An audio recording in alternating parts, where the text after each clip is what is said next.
আমরা যে একটি গণতান্ত্রিক পরিবেশে ফেরত যাব বা একটা গণতান্ত্রিক জায়গায় যাব, এই গণতান্ত্রিক রূপান্তরের সময়টা ছিল কিন্তু এই 1.5 বছর।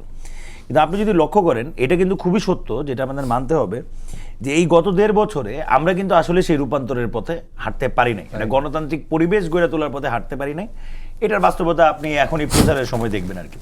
আপনি দেখবেন যে জামাতের আমির, এটা সত্য যে তারেক রহমান কিছু পরিকল্পনার কথা বলছেন, কিন্তু আপনি দেখবেন একটা মেজর লাইনে যদি আমরা লক্ষ্য করি, বিএনপি এবং জামাতের আমির বা বিএনপির যে কোনো কর্মী বা জামাতের যে কোনো কর্মী, আসলে তারা আছে কে কার থেকে কম খারাপ, এইটা প্রমাণ করাতে ব্যস্ত। কিন্তু আমরা যদি গত 1.5 বছর ঠিক জায়গায় যেতাম, তাহলে হয়তো আমরা দেখতাম যে জামাতের আমির বক্তব্য দিতে ওইটা একবারও বিএনপির নাম মুখে নিচ্ছেন না, তিনি শুধু বুঝাচ্ছেন কেন জামাতকে ভোট দিবেন, আপনি কি লাভ পাবেন।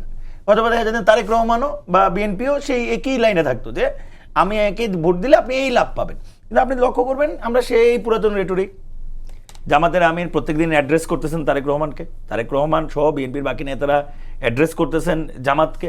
আমাদের রাজনীতি ঠিক ওইটাই, যে কে মন্দের মধ্যে কে এখন ভালো, আমরা কিন্তু ওই একই পরিবেশে পড়ে গেলাম। কিন্তু আমাদের এই 1.5 বছরে কিন্তু এটা কাটায় ওঠার কথা ছিল।